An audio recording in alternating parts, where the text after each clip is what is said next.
Dito kasi guys, yung ibang amo, naglalagay sila ng patibong o nagbibigay para malaman nila kung ikaw ba ay mapagkakatiwalaan, ikaw ba ay nagsasabi ng totoo, at ginagawa mo yung trabaho mo. Hindi lang naman yung patibong dahil lang sa material na bagay. May mga patibong din na binibigay agad-agad sa'yo na hindi mo alam, patibong na pala yun.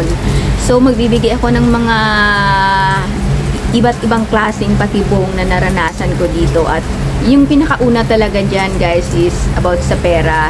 Kahit alin dyan sa mga babanggitin ko, kung ano yung maisip ng amo pagdating mo na yun yung i-challenge nila sa inyo, yun. Kasi yung pera, alam ng mga amo na dyan tayong madaling matutukso. So, yan talaga yung number one na pwede nilang patibong para sa atin. Pera at saka alahas. Yun. Yung pera, guys, na-try ko yan. Yung makapal siya, guys, na pera, na ganito siya kakapal, oh. Ganito siya kakapal. Naglilinis yung naranasan ko to doon sa pinakauna kong amo. Naglilinis ako. Usually, guys, yung kwarto nila, hindi yan nila nilalak.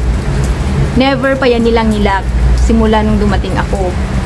So, yung kwarto ng alaga ko, share kami sa kwarto, tapos yung kwarto nila magkatapat.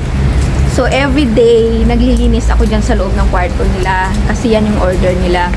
Minsan yung table, computer table, yung bed nila, ako yan nagliligpit. Lahat, kaya kong buksan doon. Pati yung wardrobe nila, sinusunod ko rin yung naligpit. Lahat, halos lahat ng area na aabot ko sa kwarto nila. So, one time, yun sa ano nila guys, sa may, di ba bed nila yan, sa gilid ng bed nila, may ano dyan, may cabinet dyan na may mga naka-display na trophy, yung mga display ng kung ano-ano lang na hindi naman maliliit, malalaki na display. Nung one time, pinupunasan ko yun, sa likod ng trophy, mayroong makapal na ganito kakapal na pera na papel. Nakabugko siya. So, sabi ko, uy, ano to? Kasi nung time na yun guys, bago pa lang ako, wala pa akong idea na kung ganito, ganyan. So, ang ginawa ko, hinawakan ko siya guys, tapos inalsa ko siya. Tapos yung parang wala lang, pinunasan ko yung area na ano, na may pera. Tapos binalik ko ulit yung pera. Hindi pala ganun guys. Dapat kung may makita ka na pera na nasa nakatago lang na lugar na hindi naman na madaling makita, hayaan mo lang pala siya dyan. Huwag mo siyang huwag mo siyang hawakan. Or kung hindi man maiwasan hawakan, huwag mong gamitin yung kamay mo. Pwede mo siyang gamitan ng tissue, para hindi lang yung fingerprints mo yung makita dun sa kung sakali man na kung saan pala galing yun, na baka ikaw yung mapagbintangan. So, ganun lang, binalik ko lang siya ulit, tapos hindi ko siya, hindi ko siya binilang, basta binuhat ko lang siya, wala akong ka-idea na ganun pala. So, nung dumating sila, parang wala lang, hindi ko sinabi na, ay may pera doon sa hindi lang. Baka patibong yun nila sa akin na kung kukunin ko or babawasan ko, yung ganon. At yung isang patibong guys is honesty. Susubukin nila kung nagsisinungaling ka ba o nagsasabi ng totoo. Kung mapagkakatiwalaan ka ba. Yun. So, ang gagawin nila guys is, sa mga bago pa lang to ha, kasi usually sa mga bago talaga to nangyayari. Kasi nga, hindi pa kayo kilala ng amo nyo, ititest pa kayo yan nila. So, kung may mga pangyayari sa loob ng bahay na may nangyari o may ginawa kayo, sabihin nyo sa amo nyo. Once na nagtanong yung amo nyo, tapos iba pala yung nangyari, iba yung sinabi nyo, yun, isang test na yun. Kahit sa maliit na details lang na tinanong ng amo nyo na iba yung sagot nyo, na alam nila yun yung nangyari, doon na kayo magtatagilid. So, kailangan nyo talaga, pag bago pa lang kayo, maging honest talaga kayo sa amo nyo. Huwag kayong matakot. Kasi kailangan nila na maging honest. Ako nung bago pa lang ako sa amo ko, Nagsasabi talaga ako ng totoo. Kahit na pag nalaman nila medyo maano sila, parang mainis or medyo ma-disappoint sila, nagsasabi pa rin ako ng totoo. Kasi alam ko sa simula pa lang, pag nagsabi na ako ng totoo, sa susunod maniniwala na yan sila sa akin. Kasi pag hindi ka nagsabi ng totoo, hindi yan madaling maniwala sa yung amo mo pag may mga pangyayari. So kailangan mo talagang maging honest. Parati kasing wala yung amo sa bahay. So, kailangan nila ng makakasama na honest sa bahay. Ititest rin nila kung naglilinis ka talaga sa bahay. Sa ibang part ng bahay, guys, maisisiksik yan sila na dumi.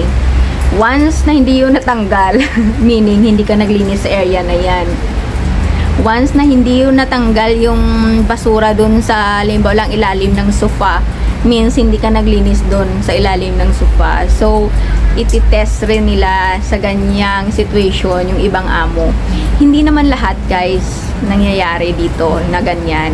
Yung mga amo lang yan na gusto kang i-challenge, gusto nilang malaman kung hanggang saan ka, nila pagkakatiwalaan.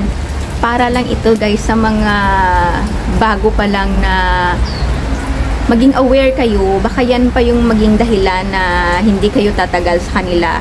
Para na rin tatagal kayo kasi gusto ng mga amo dito na honest tayo.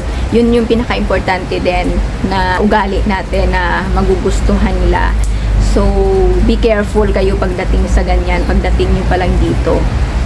At guys, tatanungin natin yung friends ko kung naka-experience sila na binigyan sila o nilagyan sila ng patibong ng amo nila. Ayan silang dalawa, tatanungin natin. Hello! Anong ginagawa nyo? Selfie. Nag-selfie. Pwede magtanong muna ako. O sige, picture muna kayo ng isang beses. O, nagpipicture sila. Ayan, ganyan yung ginagawa namin dito pag day off. Picture. Mga friends ko ito dito sa Taipo. Nakatry ba kayo na magbigay ng patibong yung amo nyo? Kahit na hindi sa pera, sa alahas, o di kaya yung honesty nyo, yung mga gano'n na instances. Hindi ka nakatry. Yung sa amo mo dati, hindi? Oh, ikaw? Ako, ATM. ATM? Paano? Una yung ano niya, yung tapos na kailangan niya na $1,000. Tapos na konti. Lang daw niya dyan. Tapos? Sabi ko, hindi ko nakita. Sabi ko, basta nilagay ko lang dyan. Sabi ko, hindi ko man nakita. Tapos, nung hinanap namin, nandyan lang pala sa bang niya. Pero sabi daw niya, kinuha niya, nilagay dyan talaga. Pero wala akong nakita. So, tinry yung honesty mo? Oo, sabi niya, hindi. Sabi niya, dyan naman talaga nilagay. Pero actually, hindi na naman niya kinuha. Nandyan na naman sa bag niya. Pero hanap siya ng hanap. Ako yung hinahanapan. Kahit anong mawawala sa bahay, ako naman talaga yung hinahanapan. Kahit yung mga ano niya, mga ano ba yun? Yung mga DBS card niya, mga bank ano niya yung hinahanap mo sa akin, hindi ko naman alam. Yung mga ID niya kasi nagtatrabaho kasi sa bangko, yung mga ID niya hinahanap mo sa akin, hindi ko naman alam. Ako na naman yung hanap doon sa bank niya. Doon na naman sa bank niya, pero sa akin hinahanap. Hindi ba talaga ano yan? Try sa'yo yan? Or baka sabihin niya na kinukuha ko, check ko, baka yun nag-iisip. Baka isip niya, alam mo agad kung saan nakalagay pag hinanap niya sa'yo, no? Try na ako minsan na i-offer ng wine. Sabi niya, kasi yung katulong nila dati umiinom daw ng wine. Kasi tinitry daw niya na i-offer ng wine. Sabi daw ng katulong, yeah, sure. Sabi daw ng katulong. Sabi na, tinatry ko lang naman siya, pero umiinom talaga siya. Ako, bago niya sinabi sa akin na, tinanong niya muna ako kung umiinom ako ng wine. Pero hindi ko inaccept yung offer niya. Sabi ko, hindi ako umiinom ng wine. Tapos yun, kininto na niya sa akin na try lang naman pala niya doon kasi dati niya katulong naman. Kaya pala. So, hindi natin alam kung ano yung mga test ng amo pag bago pa lang tayo. Kaya maging aware tayo. Sa mga dati mong amo, wala kang experience? Sa pinaka-dati mong amo? Wala. Kuripot yun eh.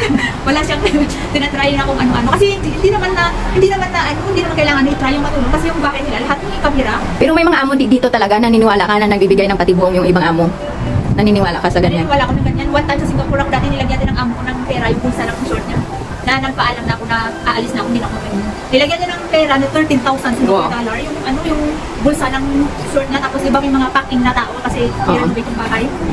Natama ako, bakit gumagano'n siya sa kabinet na isa niya, ginaganyan. Hinahanap niya? Hinahanap niya. Alam, tinicheck na siguro kung saan niya banda ng short nila. Guys, sabi niya, okay. Sabi, siguro nahanap na niya yung kung saan yung short. Sabi niya, okay. I-ano na to, i-keep niyo na ito sa box, sabi niya. Nung inikip namin sa box, nakita ko una, pero nag-ano lang ako na kunwari hindi nakita. Yung kasama ko sinabihan. Sabi, Ate Martin, check mo nga yung isa yung ano ba kami laman, sinicheck ng kasama ko, tapos sa kasama ko nakikita, sinabi ko lang, alam ko na nandyan yung pera. Hindi ako nag ano kasi aalis ako, baka sabihin niya na ano. Yun, binigyan niya kami ng ano, 300. dahil binalik namin yung pera, binigyan niya kami ng 300. Pero paalis na kayo noon. Ako, Paalis ka na. Hindi na ako mag-renew kahit ano sabihin niya, hindi na ako pay. Ayaw ko, 7 years na ako, tapos gusto ko na mag-pay na. Yung pera. Hindi sila nagpa-planting ng mga alahas, kasi lang mga alahas nila, Minsan lang. nakatado yan. Or yung iba, naka ano sa bangko, nakatago yun sa bangko nila, sa deposit, ano nila yan. Hindi sila may gumamit ng alahas, di ba? Ano yung pang fashion ano lang. Yung mga simsim nila, golding. naka-deposit box yan, hindi yan naka-ano. Pero yung mostly pera. Pera talaga, number Sa one. 100 sa packet, sa washing machine yan, lagyan niya ng $10. Alam niya na nagtatago ako ng 10 coins. Lahat ng mga display na doon sa bintana, 10 coins. Ano ba ito? I-promote mo yung vlog mo. Mayroon pala siyang channel, guys. Anong channel mo? Ikaw na mag-promote. Please subscribe, Lindsay Vlog. Thank you so Lindsay much, guys. Vlog. Mayroon din ako mga vlog doon na about sa employer, lahat ng mga experience ko na doon. Thank you so much. Please subscribe. Yun, Lindsay guys. Vlog. Bye-bye! Bye-bye.